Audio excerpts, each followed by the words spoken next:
My name is David Daniel Ball, and these are the headlines for Thursday, the 28th of October, 2010. And today's tune, the insane left strike again with shoe throwing on Iraq. And a Bible quote, "For the word of God is living and active, sharper than any double-edged sword. It penetrates even to dividing soul and spirit, joints and marrow. It judges the thoughts and attitudes of the heart." Hebrews 4:12. And in headlines from Fox, a 34-year-old man has been taken into custody for allegedly trying to help Al-Qaeda plan multiple bombings around the Washington, D.C. area, including the Arlington Cemetery Metro Rail station.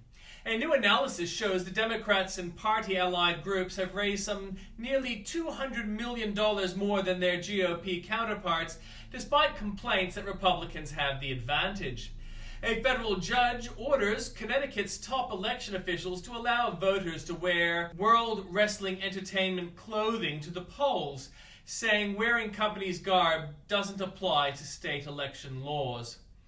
As U.S. prepares plan for manned space mission to Mars, the challenge will include beating Russia, China, and India to be the first to reach the red planet. And in breaking news from news.com.au, Apple fans are going to have to wait a bit longer to get their hands on a white iPhone 4.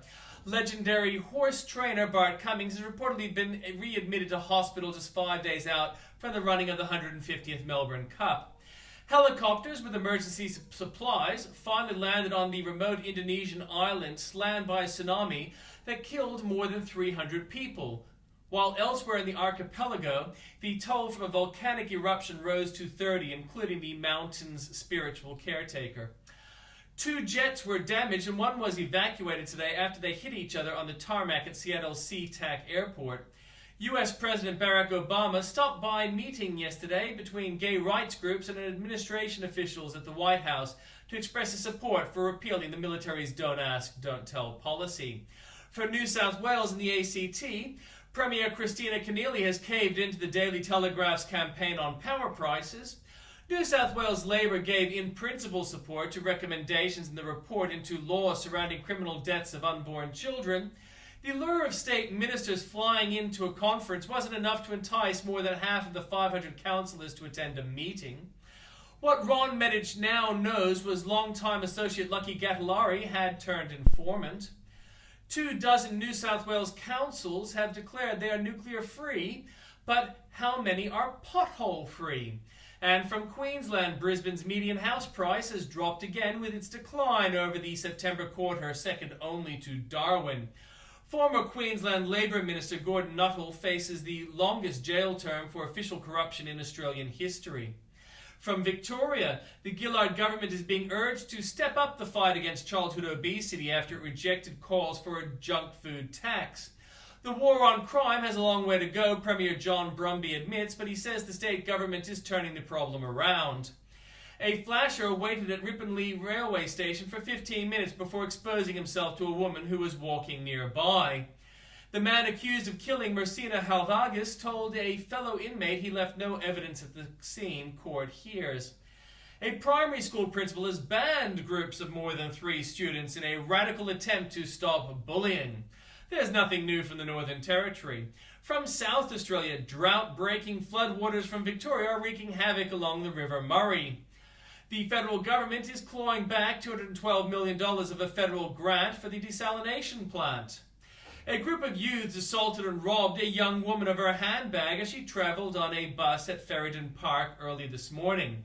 From Western Australia, taser abuse victim ordered to get medical records and a lawyer if he wants access to damning footage of him being tasered 11 times by public officers.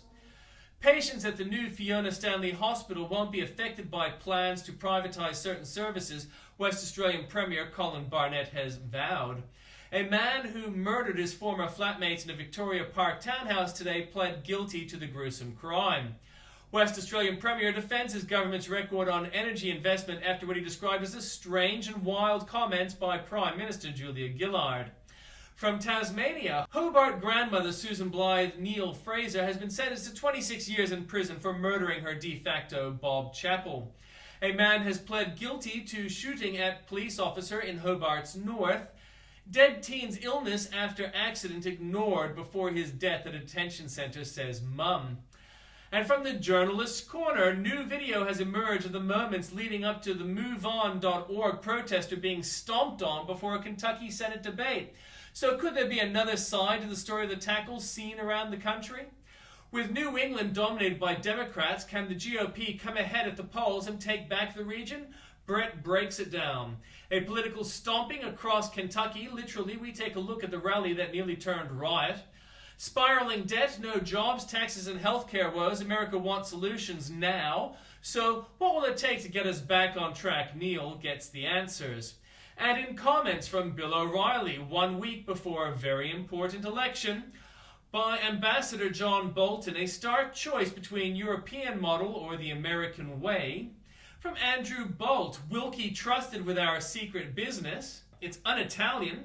A test that would have a William sacked all over again. She's out of here. Gillard opens the gates with her bungling. Greens may soon rule with Labour in Victoria. Tally dum. Good speech. And more for you there at the links.